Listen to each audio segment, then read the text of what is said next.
Good afternoon. Thanks for having me, Dave. Absolutely. So we have a few questions here that we've had set up for you just regarding today's market and kind of what's going on. There's a lot of people that have reached out to you about different things going on in today's market. Everyone's curious, everyone's confused. So hopefully we can shed some light for them. So right now, what do you currently see in the real estate market? Well, currently, us realtors are shut down. We are not allowed to physically go show properties. We can only do showings virtually. So we're not an essential business. That topic has been debated and it's going back and forth constantly. So who knows, by the time I'm done speaking, we may be in for, a new way of doing business or maybe lifted the ban, but currently we can only show properties virtually and work from home. So a lot of our activity, a lot of our calls, it's definitely on the quieter side. Not too much going on right now. Everybody's just watching the news and watching the unemployment figures and seeing where things go from here. Okay. And what about in terms of seller activity, buyers? Have you seen that So they're reaching out to you? yeah, it was actually interesting. So I actually had two buyers reach out to me. One buyer is an investor. He has 1031 exchange money, so he has to spend it by April 15th. As of now, that deadline has not been extended. Our taxes have been extended. A lot of things have been extended during this uncertain time, but that has not. So he's still putting in offers, sight unseen, on some, and some we saw a while back before the lockdown hit. Another buyer, people who are in the essential services, city employees, Con Ed in this example.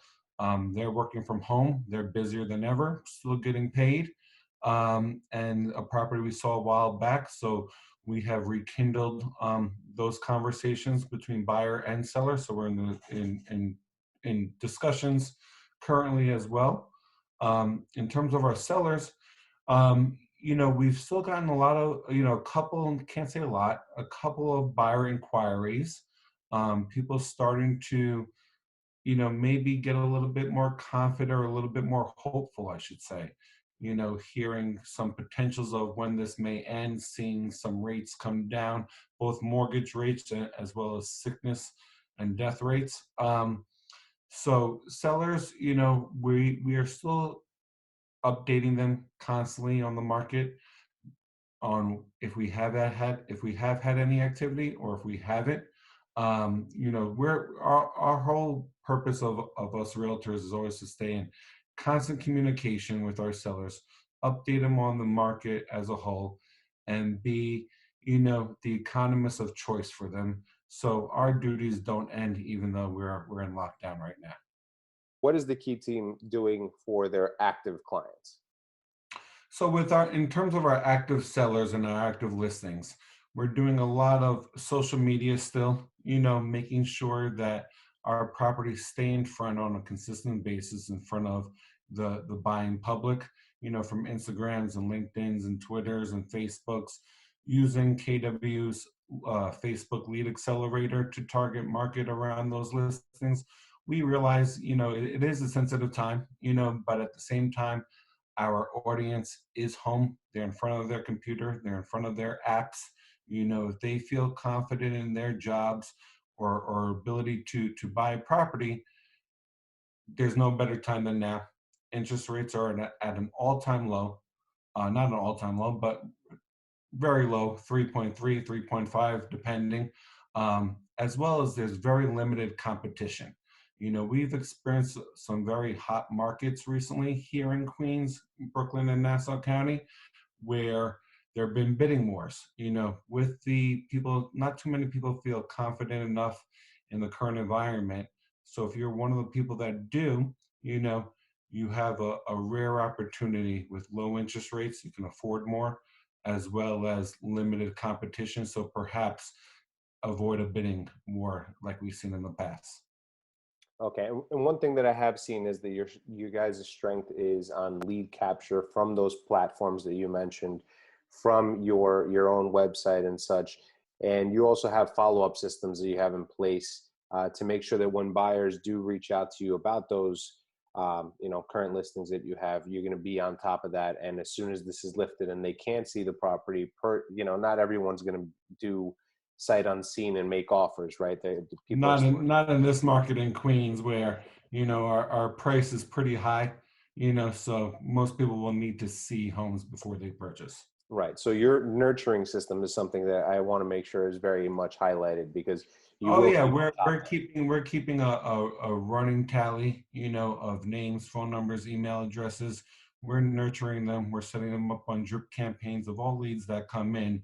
This way we can give our sellers an updated weekly report, as well as, be able to have business to go back to once this is all lifted. Right.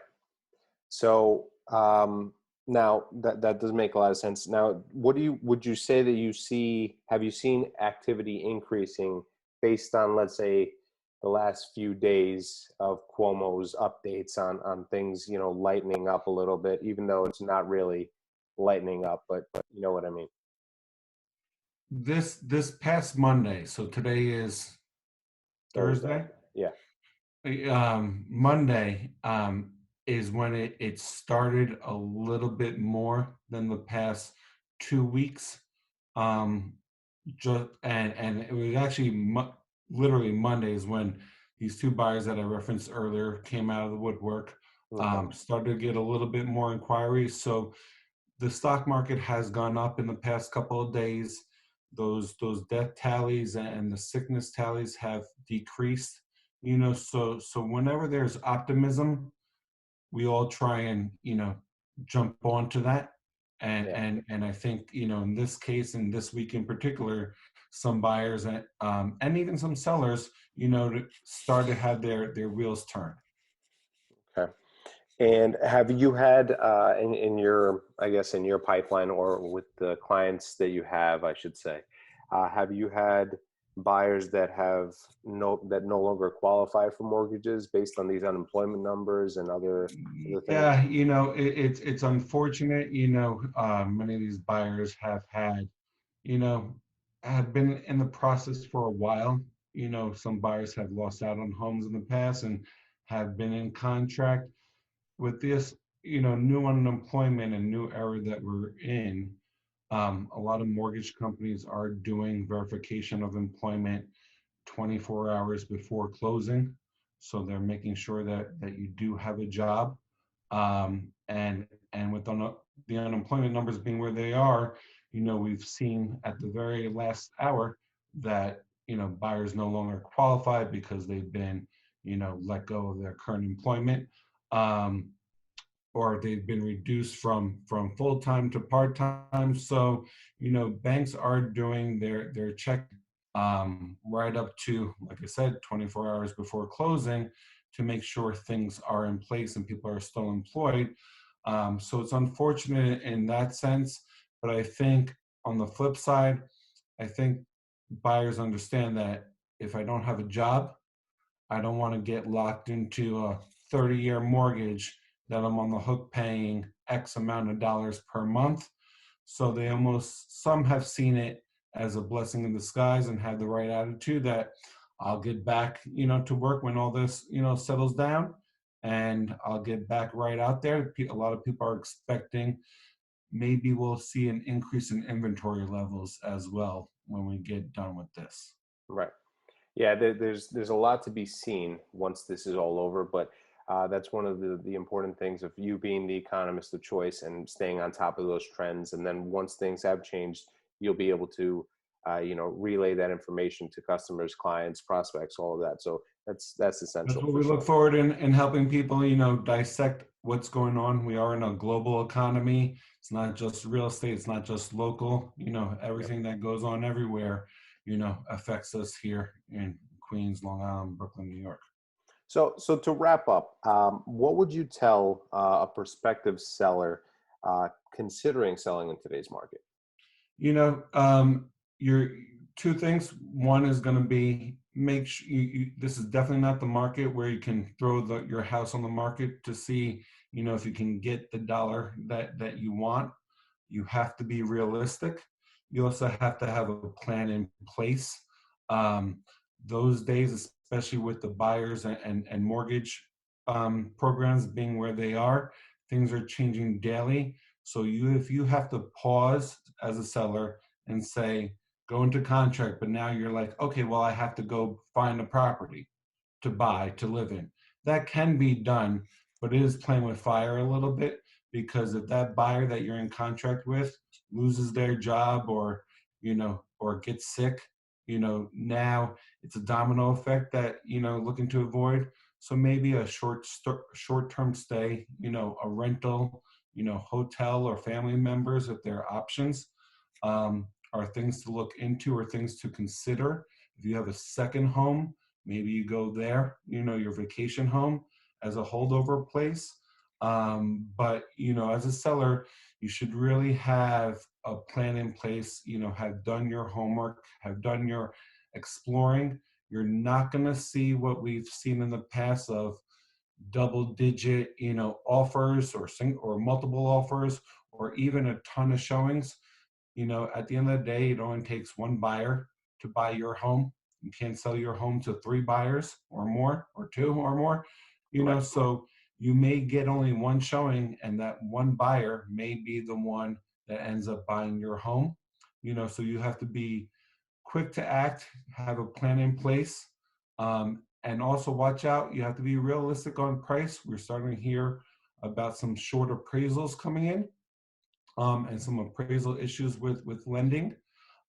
So I think everybody has to be realistic and adjust to the new norm. Very good. So we'll take some of those items and dig deep on the next episode. But thank you, Ross, and that's episode 2. All right. Thanks, guys. All Have a right. good one.